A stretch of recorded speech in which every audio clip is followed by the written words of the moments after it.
So last weekend was ARH's Mandalore Open, and despite a not so great showing by yours truly, it was really great to be back on the tables rolling dice with people, and it was also really cool to see what decks folks were bringing, because I was very interested to see what was going to do well over the weekend. You know, we knew who was going to probably do well over the weekend, but what they were running was interesting.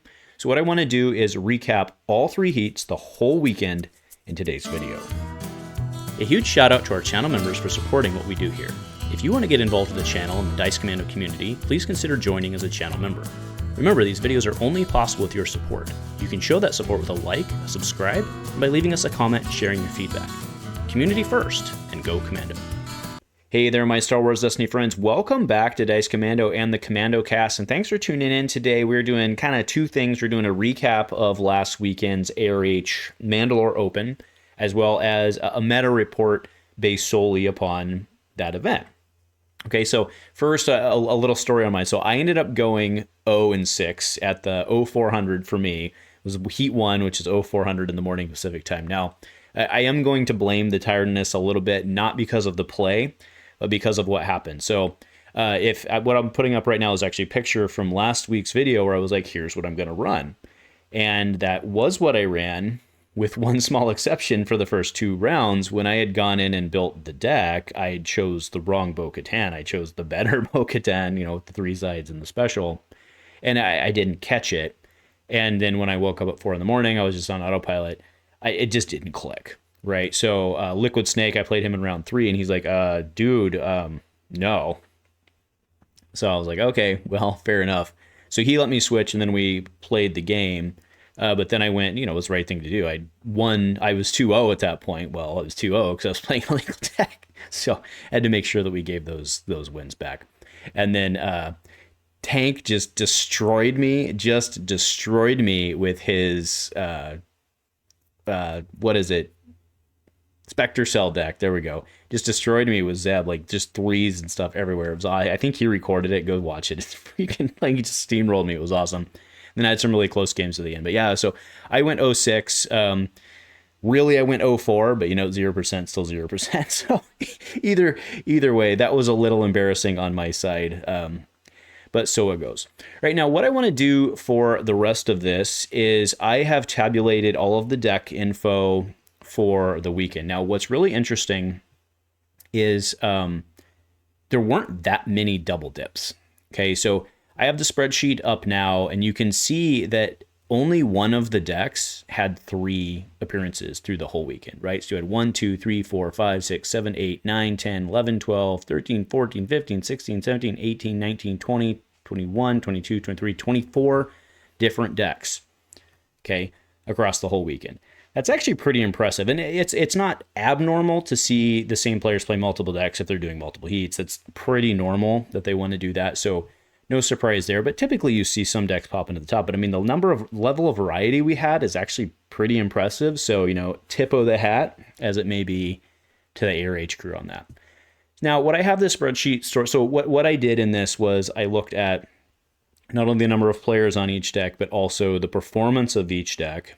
And then I sorted this. You can see in the far right column, it's sorted by the performance of the deck. Okay, now, there's one small caveat there that Hunter Bow Teenage Mutant Ninja Turtles, right, actually is at a 72.7% win rate. But if you ignore the fact that I played, it's actually like really good, right? So a very, very good performance for that deck on the weekend if you subtract my absolutely embarrassing performance. Okay, so keep that with a grain of salt. Also, you notice that obviously the 100% decks had like Karajunda Tech. I think that was Wook Smell, I believe. We did have a smelly appearance in, it was Heat 3, I believe. Did like a 1 and drop, but won the game and then dropped. And then Karajunda Waiting Ray, that one went 100%, but that's like pretty legit, went 5 and 5. So that one looks pretty legit. But anyway, just keep those 2 points in mind. So what you do see, though, if you look across kind of the fleet, and again, what you want to do is kind of draw top to bottom in terms of like what characters are doing well. And keep in mind that, right, it also, as evidenced by what happened with me and Hunter Ball, the player matters, obviously, right? So take that with a grain of salt. But if you go down from the top, what you're seeing is, by and large, most of the decks have some sort of, support go. What was interesting is I got milled super fast on Leia Daughter, like incredibly fast on Leia Daughter. However, that deck only went 50% on the weekend. And Liquid Snake was piloting, who's an amazing player, right? We all know that. Didn't see a lot of other mill decks in here, but we did see a fair amount of control-ish, right? But if you actually really look at this, the number of decks that went 3-wide is very low. And that's very interesting to me, because that's kind of been a long-standing, I won't say problem, but it's been a long-standing challenge across the game, both FFG and, early ARH. But it's clearly not a thing now, which I think speaks really well either to the player base or the design team, and probably a little of both, right? Not a lot of 3-wide, because Shipligiri going 3-wide mill, just trying to take health pool to get, or you're doing, board spam type stuff like that. So it's very interesting that we didn't see much of that. Some cool decks I want to call out. We did see Den twice in Heat 1. So we saw him on with Senate Guard and also with Grogu Protect.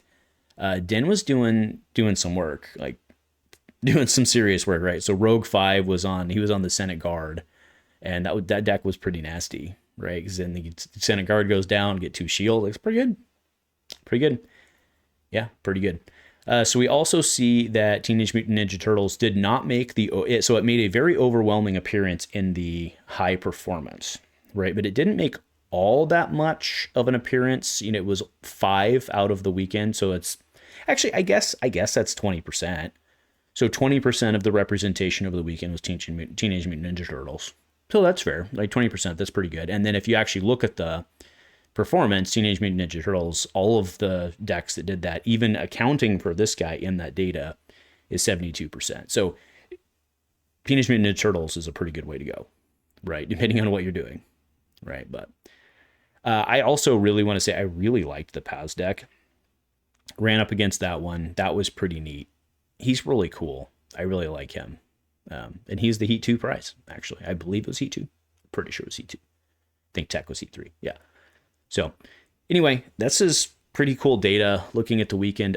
One thing we did see, we actually saw Big Ray, Ray All the Jedi actually went 66. Is that right? 66.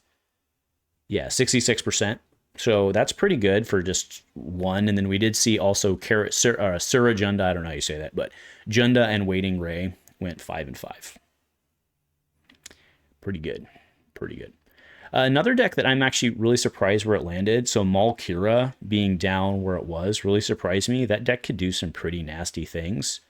So I ran up against that deck early in my tournament, and it was like pretty good. I was pretty impressed with that. I mean, if they get the thing down, was it the ship, whatever their ship is, I don't know, Crimson Dawn or something like that. If they get that down, that's pretty scary. Right. So pretty cool. I had a lot of fun this weekend. It was really good to get out there and be with people. I played, like I said, played all 6 rounds, even though I was losing, I was having a good time. And then I started my day because it was only like 8 o'clock, something like that. So anyway, thank you to the ARH team specifically, right? Like Casero, man, like you do so much work, and really appreciate it. And thank you. So anyway, folks, that'll do it for me today. I'll flash this up for a bit at the end. I mean, you can pause it or whatever and get the full data. But I thought it was just kind of cool to see how it chopped down. Again, you see that there's quite a bit of variety. But you have enough data, at least in that like middle band, to I think make some conclusions. So anyway, take it or leave it. Enjoy. Go Commando.